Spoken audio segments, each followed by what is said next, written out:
Welcome to BRK news. ప్రస్తుతం మనతో పాటు ఉన్నారు ప్రముఖ public speaker and family counsellor Rajani Rama గారు. మ్యామ్ నమస్తే మ్యామ్. నమస్తే.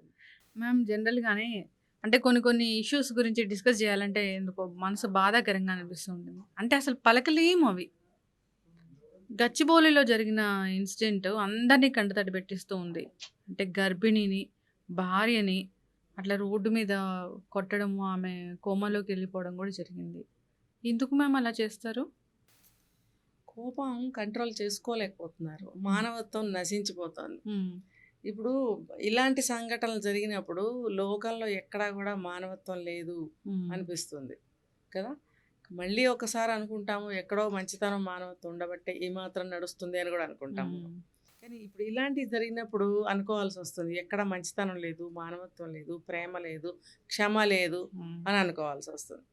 ఇది చాలా దురదృష్టం ఇలాంటి సంఘటన జరగటం. ఇప్పుడు ఆ అమ్మాయి కోమాలో ఉంది, చాలా సీరియస్గా ఉంది, ఏం జరుగుతుందో అని అందరూ పాపం ఆతృత ఎదురు చూస్తున్నారు. అయితే ఇప్పుడు అతను అంత కోపం రావాల్సిన అవసరం ఏంటో కూడా మనకు తెలియలేదు. హ్మ్. అయితే దీనికి బ్యాక్ ఏం జరిగిందంటే ఫ్యామిలీలో ఏవో గొడవలు. హ్మ్. వాళ్ళకి కూడా లవ్ మ్యారేజ్ అట. హ్మ్. లవ్ మ్యారేజ్ చేసుకున్న వాళ్ళల్లో కూడా ఇలా ఉంటుంటే హ్మ్. ఎలా జడ్జి చేయగలుగుతాము? హ్మ్. లవ్ మ్యారేజ్ మంచిదా, అరేంజ్డ్ మ్యారేజ్ మంచిదా అంటే హ్మ్. ఎలా జడ్జి చేయగలుగుతాం? అందులోనూ జరుగుతున్నాయి, ఇందులోనూ జరుగుతున్నాయి. అంటే వ్యక్తుల్లోనే ఉంది ఆ డిఫరెన్స్ అనేది. ఇప్పుడు ఏ కులమైనా, ఏ మతమైనా, ఏ వ్యక్తి అయినా సరే ఆ వ్యక్తుల్లోనే ఉంటుంది ఈ తేడా అంతా కూడా. హ్మ్. ఇప్పుడు అతను లవ్ చేసుకుని పెళ్లి చేసుకున్నాడు. హ్మ్. పెద్దలు కూడా అంగీకరించారు. కొంతకాలం కలిసి ఉన్నారు. తర్వాత వేరు కాపురం పెట్టారు. ఏదో ఏమి తేడాలొచ్చాయి. వాళ్ళకేదో చిన్న చిన్న ప్రాబ్లమ్స్ వచ్చాయి. హ్మ్. సరే వాళ్ళు బయట వేరే కాపురం పెట్టారు. ఇప్పుడు 6 మంత్స్ అయిందేమో మ్యారేజ్ అయ్యి. హ్మ్. ఇప్పుడు మళ్ళీ వచ్చి సెకండ్ మంత్ ప్రెగ్నెంట్ ఆవిడ. హ్మ్. ఈ మధ్య తరచుగా ఏవో ఆర్గ్యుమెంట్స్, గొడవలు జరుగుతున్నాయని విన్నాం. అయితే ఆ గొడవలు ఎందుకు జరుగుతున్నాయి? హ్మ్. మేబీ ఆ భర్త అనే వ్యక్తికి కోపంగా ఉండి ఉండొచ్చు. హ్మ్. అందరం కలిసి ఉండేవాళ్ళం కదా! హ్మ్. బయటకి రావాల్సొచ్చింది. ఏదో నీ వల్లే జరిగింది. అంటే ఆఫ్టర్ మ్యారేజే కదా! ఈ చేంజెస్ అనేవి వస్తాయి. హ్మ్. కలిసి ఉంటే మనకెంత బావుంటుంది. నీ వల్ల బయటకి రావాల్సొచ్చిందని ఏవో కోపాలు నడుస్తున్నాయి. హ్మ్. ఆటోమేటిక్‌గా అమ్మాయిలు కూడా ఏదో ఒకటి మాట్లాడతారు. హ్మ్. తర్వాత దాని మీద ఈ మధ్య ఆర్గ్యుమెంట్స్, గొడవలు జరుగుతున్నాయి. హ్మ్. ఆ క్రమంలో ఆ అమ్మాయిని హాస్పిటల్‌లో చెకప్‌కి దేనికో తీసుకురావాల్సొచ్చింది. తర్వాత అడ్మిట్ చేయవలసొచ్చింది. ఏదో వామిటింగ్ సెన్సేషను, వామిటింగ్స్ అవుతున్నాయి, బాగుండట్లేదంటే మరి అడ్మిట్ చేసుకున్నారు. 2 డేస్ అయింది. డిశ్చార్జ్ చేశారు. ఇంటికి తీసుకెళ్ళడానికి వచ్చాడు. హ్మ్. వచ్చి హాస్పిటల్‌కి బయటకొచ్చిన తర్వాత మరక్కడ ఏం గొడవ జరిగింది ఒక్క నిమిషంలో, 2 హ్మ్. నిమిషాల్లో. గొడవ జరిగితే మాత్రం కొడతారా? అక్కడ ఇమ్మీడియేట్‌గా రోడ్డు మీద పడేసి, అమ్మాయిని కొట్టి పడేసి, హ్మ్. రాళ్ళు సిమెంట్ రాళ్ళట. అబ్బా! ఎంత ఇదిగా ఉంటాయి గదా అవి. విచక్షణారహితం. ఆ సిమెంట్ రాళ్ళతోటి హ్మ్. విచక్షణారహితంగా హ్మ్. ఎక్కడ పెడితే అక్కడ కొట్టడము. హ్మ్. అది ఆమె స్పృహ తప్పి పడిపోయింది. ఇప్పుడు కోమాలోకెళ్ళిందని చెప్తున్నారు. హ్మ్. దీనికంతటికి బాధ్యులెవరు? అతనా? హ్మ్. ఫ్యామిలీయా? హ్మ్. ఎవరని చెప్పాలి? నువ్వు ప్రేమించావు, పెళ్లి చేసుకున్నావు, మంచిగా ఏదో గొడవలొచ్చినాయి, ఓకే అనుకుని బయటకొచ్చినప్పుడు ఇక్కడ మంచిగా ఉండటానికి ఏమైంది? బాధ్యతారాహిత్యంగా పెంచిన తల్లిదండ్రులా? ఎవరిననుకోవాలిక్కడ? హ్మ్. అయితే నాకు ఏమని అనిపిస్తుందంటే ఇక్కడ, హ్మ్. హాస్పిటల్‌లో ఉంది 2 డేసు.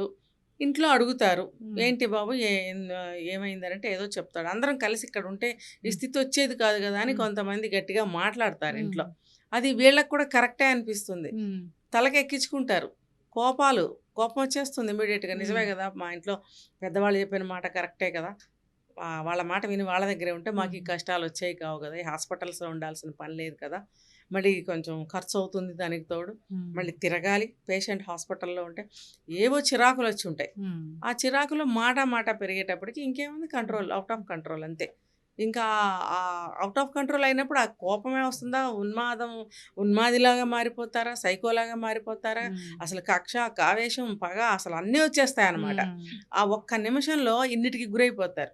ఏంటంటే తను అనుకున్నది జరగలేదు. హ్మ్. నాకు నింద వచ్చింది. హ్మ్. లేకపోతే నాకు సమస్యొచ్చింది. నాకు రిస్కొచ్చింది. ఇవన్నీ హ్మ్. నేను ఫేస్ చేయాల్సొస్తుంది. ఏదో జరుగుతుంది అతనికి లోపల. అంటే మ్యారేజ్ అంటే ఇలా ఉంటది. కష్టాలుంటాయి, సుఖాలుంటాయి అని హ్మ్. మీలాంటి వాళ్ళ దగ్గరికి కౌన్సెలింగ్‌కి ఖచ్చితంగా ప్రీమెటల్ తీసుకోవాలి. కౌన్సెలింగ్ అని ఖచ్చితంగా. అసలు ఈ మధ్య కాలంలో చాలా చాలా చాలా అవసరం అవుతుంది. తీసుకోవాలి. హ్మ్. ఎంతమంది తీసుకుంటున్నారో తెలీదు గానీ, నేను హ్మ్. చాలా సార్లు వీడియోస్‌లో చెప్పాను. హ్మ్.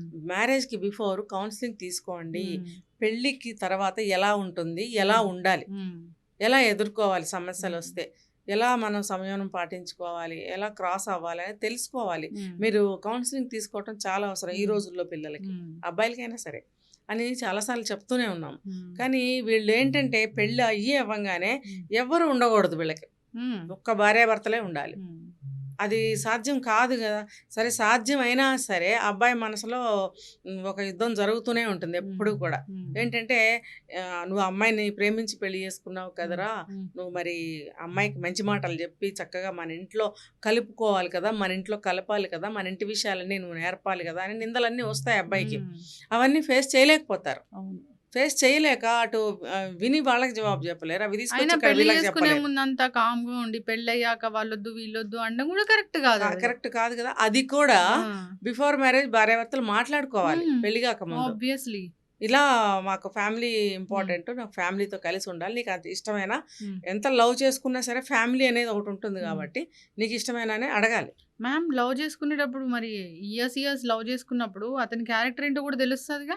తెలుస్తుంది. హ్మ్. వీళ్ళనుకుంటారు నేను ఒక అమ్మాయి చెప్పింది నాకు ఈ మాట. హ్మ్. మ్యారేజ్ అయిన తర్వాత మార్చుకోవచ్చులే అనుకున్నాను.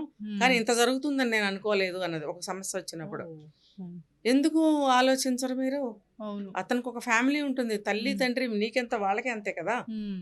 నీ తల్లిదండ్రులని నువ్వు చెడ్డ చేసినా, చెడ్డగా చూడాలన్నా, హ్మ్. వదిలిపెట్టి రావాలన్నా నీకు మనసు ఒప్పుతుందా? ఆ! మరి అతనైనా అంతే కదా! ఏదైనా గాని మ్యామ్ హ్మ్. కొట్టడం ఏంటి అసలు? ఎక్కడ క పడితే నడి నడి హ్మ్. రోడ్డులో. నడి రోడ్డు మీద కొట్టడం ఏంటి? అలా తను కోమాలోకి వెళ్ళిపోవడం ఏంటి? లోపల పెరుగుతుంది ఎవరి బిడ్డ? ఎవరి బిడ్డ? ఎవరి ప్రాణము? అదే గదా! సో, అసలు పోనీ అది కాకపోయినా మానవత్వం ఉండాలిగా? మానవత్వం నశించిపోతుంది. ఆ హ్మ్. కోపంలో వాళ్ళకి ఒళ్ళు తెలీదనమాట. అవును. స్పృహ తెలియకుండా హ్మ్. బిహేవ్ చేస్తారు. నోట్లో నుంచి వచ్చే మాటలు కూడా అలాగే అవును. ఉంటాయన్నమాట. చాలా మంది ఆ! మాటలు గూడా మ్యామ్. చాలా. అయ్యో! పదే ఆ హ్మ్. కొట్టడంలో ఉద్దేశ్యం ఏంటంటే, నువ్వు చావు అని లోపల అనుకుంటూ అబ్బా! ఉంటారనమాట. ఆ! అంటే నీకు అంత పగ ఎందుకొస్తుంది? హ్మ్. అంత అదేంటో పగ. పెళ్ళయ్యాక అత్తామామలు పగవుతారు, భార్య హ్మ్. పగవుతారు, లేదంటే భార్యకి భర్త ఖచ్చితంగా. పగవుతారు. భర్తల్ని చంపేస్తున్న భార్యలను చూస్తున్నాము, భార్యలను చంపేస్తున్న భర్తలను ఖచ్చితంగా చూస్తున్నాము. వస్తాయి. ఏంటంటే వాళ్ళు అనుకున్నది జరగకపోయేటప్పటికి హ్మ్. నిందలనేవి వస్తాయి. హ్మ్. నిందలొచ్చినప్పుడు వాళ్ళు ఎదుర్కోలేకపోతారు. హ్మ్. 2 పక్కల సమర్థించుకోలేకపోతారు. హ్మ్. వాళ్ళు కూడా 30 ఇయర్స్ ఏజ్ అంటున్నారు. హ్మ్. మరి ఆ వయసులో కూడా హ్మ్. అన్నీ సమర్థించుకునే సత్తా అందరికీ ఉండదు. హ్మ్. ఆ ఉండకపోవటం వల్ల కూడా ఇగో ఇలాంటివి వస్తున్నాయి. అవును. అయితే ఆర్గ్యుమెంట్స్ అవుతున్నాయి. హ్మ్. లేకపోతే విడిపోవడాలు, హ్మ్. చంపుకోవడాలు అంతేగాని కౌన్సెలింగ్ చాలా చాలా చాలా. ఇంపార్టెంట్.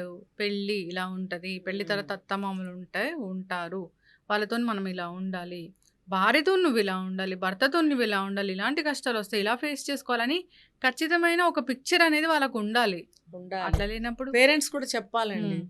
అసలు వీలైతే నన్నడిగితే ఇప్పుడు అందరూ బయటకి వెళ్ళాలి, వేరు కాపురం పెట్టాలనే కోరిక ప్రతి ఒక్కళ్ళకి. హ్మ్.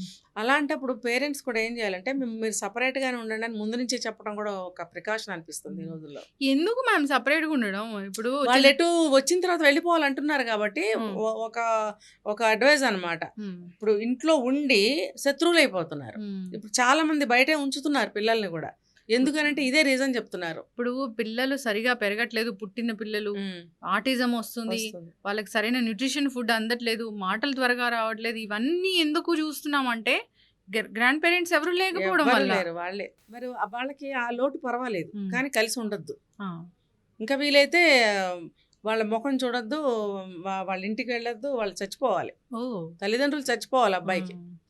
వాళ్ళ అభిప్రాయాలు అలా ఉన్నాయి. వాళ్ళకి నచ్చటం లేదసల. హ్మ్. ఇన్‌లాస్ అనేవాళ్ళు ఉండకూడదు. హ్మ్. అది. ఇన్‌లాస్ ఉండకూడదు గానీ వాళ్ళ భర్తతో వాళ్ళు కాపురం చేయాలి. చెయ్యాలి. మళ్ళీ వాళ్ళ ఆస్తిపాస్తులన్నీ రావాలి. హ్మ్.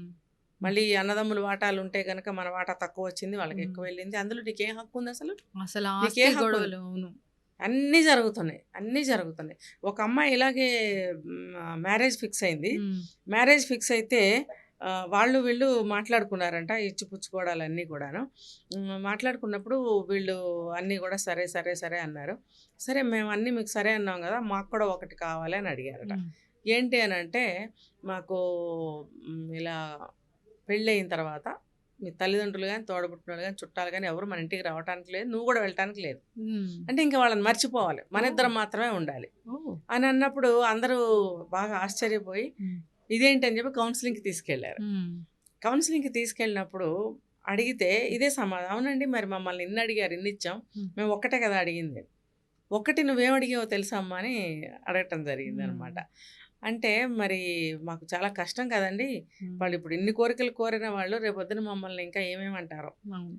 అంటే ఇవ్వమని నువ్వు అక్కడ చెప్తే సరిపోయేది కదా! హ్మ్. ప్రతీదీ మామూలుగా ఉంటాయి కొన్ని విషయాలు. హ్మ్. అవి ఓకే, ఓకే అని ఓకే ఎందుకు చేశారు మరి మీరు? హ్మ్. చేయకుండా ఉండాలి కదా! అవును. చేసిన తర్వాత మేము కోరింది ఒక్క కోరికే కదా అని అనటం అనేది చాలా తప్పు కదా! అది తప్పు మ్యామ్ అసలు. చాలా. హ్మ్. వాళ్ళసలు మనం ఇంక వాళ్ళ మొహం మనం చూడటానికి వీల్లేదు. హ్మ్. అలా అయితేనే చేసుకుంటాం అని ఒప్పందం చేశారంట. హ్మ్. చివరికి కౌన్సెలింగ్ ఇవ్వటం జరిగింది. హ్మ్. అది బిఫోర్ మ్యారేజ్ కౌన్సెలింగ్ తీసుకోవడం అనేది చాలా అవసరం. ఒంటరిగా జీవించాలి అంటే ఇన్ ద సెన్స్ భార్యాభర్తలు వేరైపోయి అత్తమామల నుంచి జీవించాలి అనుకోవడం అనేది అదొక మూర్ఖత్వంలాగే చూడాలి. అవును. ఎందుకంటే నలుగురుంటే ఏదైనా ప్రాబ్లమ్ వస్తే షేర్ చేసుకుంటారు. అవును. ఒకవేళ ప్రాబ్లమ్స్ వాళ్ళ వల్ల క్రియేట్ అవుతున్నా గానీ, మన అమ్మానాన్నలతో మనం ఎలా ఉంటామో అలాగే ఉండేలా అలవాటు జేసుకోవాలి. అవును. ఎప్పటికైనా వాళ్ళు వాళ్ళ కూడా అలాగే ఆసరాగా ఉండాలి. ఉం ఉండాలి. ఉంటారు గదా మ్యామ్. ఉండాలి. భర్త ఏదైనా అన్నా వాళ్ళతో షేర్ చేసుకునేలా అంత చనువుగా ఉంటే మంచిది. మంచిది. షేర్ చేసుకోవాలి ముఖ్యంగా. హ్మ్. కష్టం, సుఖం అనేది చెప్పుకోవాలి ఫస్టు. హ్మ్. చెప్పకుండానే నువ్విలా ఉండాలి, నువ్విలా హ్మ్. ఎందుకు ఉండలేదు అని హ్మ్. కోపాలు పెంచుకోవడం అనేది చాలా తప్పు. హ్మ్. ఇప్పుడు అత్తమామలు కూడా చాలామంది కొన్ని ఫ్యామిలీస్‌లో హ్మ్. చాలా పాత పద్ధతుల్లో ఉంటున్నారు. అవి ఇప్పుడు వాళ్ళకి ఎవరికీ నచ్చవు. కొంచెం వాళ్ళు కూడా మారాల్సిన అవసరం మారాలి. ఉంది. తప్పకుండా మారాలి. మారాలి తప్పదు. హ్మ్. ఎందుకంటే రేపొద్దున పెద్ద అటు వయసు ఉంది, ఇటు ఉంది సమస్య. అవును. ఇది. పెద్ద వయసొచ్చిన తర్వాత మళ్ళీ అందరూ కలిసి ఉండాల్సిన హ్మ్. అవసరం ఉంటుంది అవును. ఎట్లైనా. ఇప్పుడు వీళ్ళకి పిల్లలు పుట్టినా పిల్లల్ని కొంచెం ఏమంటారు వాళ్ళని పెంచటం గానీ, హ్మ్. తోడుగా ఉండటం గానీ పెద్దవాళ్ళ అవసరం ఎంతైనా ఉంది. మన లైఫ్‌లో మనకి రిటైర్మెంట్ ఎలాగో హ్మ్. దీంట్లో కూడా రిటైర్మెంట్ అనేది ఖచ్చితంగా అవసరం. ఖచ్చితంగా బాధ్యతలు ఇంకొకరికి అప్పగించాల్సిందే. అప్పగించాలి. చక్కగా చెప్పారు మ్యామ్. సో, ఏదైనా కానీ మనిషి మానవత్వంగా ఉండి సహనంగా ఉండాలని హ్మ్. కోరుకుందాం మ్యామ్. హింసకి ఇలా పాలు పడకండి. హ్మ్. భార్యే గావచ్చు, హ్మ్. పక్కింటోళ్ళు గావచ్చు, ఆ! ఎదురింటోళ్ళే మరి గావచ్చు. ఇలా దారుణంగా నడి రోడ్లో మనుషులు గదా మ్యామ్. గర్భవతి హ్మ్. అలా పడేసి రాళ్ళతో కొట్టడం ఏంటసలు? అబ్బా! అదేం పద్ధతి? అది ఎంత హింస ఎందుకు? ఊరికే మరీ కోపం అయితే నీ భార్య నేను కొట్టుకుంటానని అంటే హ్మ్. గనక నువ్వు ఒక దెబ్బేసుకో. అంతేగాని అంతే. ఇలా అసలు కొట్టడం ఏం చాలా చాలా, అమానుషం. చాలా చాలా దారుణం అన్నమాట. అమానుషం, దారుణం. చాలా దారుణం. జరగకూడదు ఇలాంటివి. ప్రతిరోజు జరుగుతున్నాయి ఇలాంటివి. అవును. ప్రాణాలు సునాయాసంగా చాలా తీసేస్తున్నారు. తేలికైపోయింది వీళ్ళకి. ప్రాణం ఖరీదు వాళ్ళకి అర్థం కావట్లేదు. ప్రాణం విలువ అర్థం మొన్న కావట్లేదు. గూడా మీరు నాతో చెప్పారు. అంటే చిన్న పిల్లల్ని తల్లి చంపేసిన అవును. కేసు. హ్మ్. అంటే పిల్లలు చనిపోతే వాళ్ళ పక్కనే పడుకుంది ఆ తల్లి. అవును కదా! కనీసం పశ్చాత్తాపం గూడా లేదంట. అంత నటన ముందు హ్మ్. గుండె రాయయిపోయింది ఆవిడకి. ఆ! గుండె రాయి చేసుకొని నటిస్తోంది. మరి ఇక అబ్బా! చూడండి. హ్మ్. అంటే ఫైనల్ డెస్టినీ ఏమంటారు ఆవిడకసలు? నాకు అర్థం కాలేదు. డబ్బు కోసం అంటున్నారు కదా! ఆ! డబ్బు కోసం. హ్మ్. ఆ డబ్బు ఏం చేసుకుంటది? ఆ ఒక్కటే ప్రియుడితో ఉంది. వెళ్ళిపోయి ఎంజాయ్ చేయడానికి. పిల్లల్ని లేపేస్తే భర్త హ్మ్. ముసలాడు హ్మ్. ఆవిడ దృష్టిలో. మరి వదిలేసి హ్మ్. అతనితో జంప్ అయిపోతే ఆస్తి రాసిచ్చాడు కదా! హ్మ్. అది ఎంజాయ్ చేయటానికి. అతను సలహా ఇచ్చాడట హ్మ్. కొన్ని ప్రియుడు. రోజులకి ఈమె గూడా ముసలిదవుతదిగా? అవుతుంది కదా! ప్రస్తుతం మన ఇద్దరం ఆ డబ్బు తీసుకెళ్ళిపోయి ఎంజాయ్ చేయాలి అనంటే అడ్డు తొలగించుకోవాలని సలహా ఇచ్చాడంట పసి పిల్లలు ఆ మ్యామ్. ప్రియుడు. పసి కదా! ప్రాణాలు మ్యామ్. చాలా దారుణం కదా! అందరికి కంటతడి పెట్టిస్తున్న విషయం మ్యామ్ చాలా. అదైతే. ఏదేమైనా ఈ దారుణమైన సంఘటనలు జరగకుండా మనిషి హ్మ్. మనిషిలాగా బ్రతకాలని కోరుకుందాం మ్యామ్. హ్మ్. మనిషి మృగంలాగా అవును. అవుతున్నాడు. చాలా. హ్మ్. కౌన్సెలింగ్‌కి ఇలాంటివి ఎన్నో వస్తూ ఉంటాయి. అవును. మీరు షేర్ చేస్తూ ఉంటారు ఇలాంటి కేసెస్ గురించి. వాళ్ళని చక్కటి దారిలో పెట్టి పంపిస్తూ ఉంటారు. అవును. మేబీ అట్లాంటివి మీ దగ్గరకొస్తే బావుంటుంది మ్యామ్. ఇష్యూస్ అనేవి లేకుండా ఉంటాయి. వస్తున్నాయి. చాలా హ్మ్. వస్తున్నాయి. మనం తగినంత సలహా ఇస్తూ ఆ! ఉంటాం. వాళ్ళు కూడా అమలు పరచాలి. హ్మ్. ఏదో వచ్చామా, తీసుకున్నామా, ఎళ్ళిపోయామా అని హ్మ్. కాదు. అవును. తప్పకుండా చేద్దాం. ధన్యవాదాలు మ్యామ్.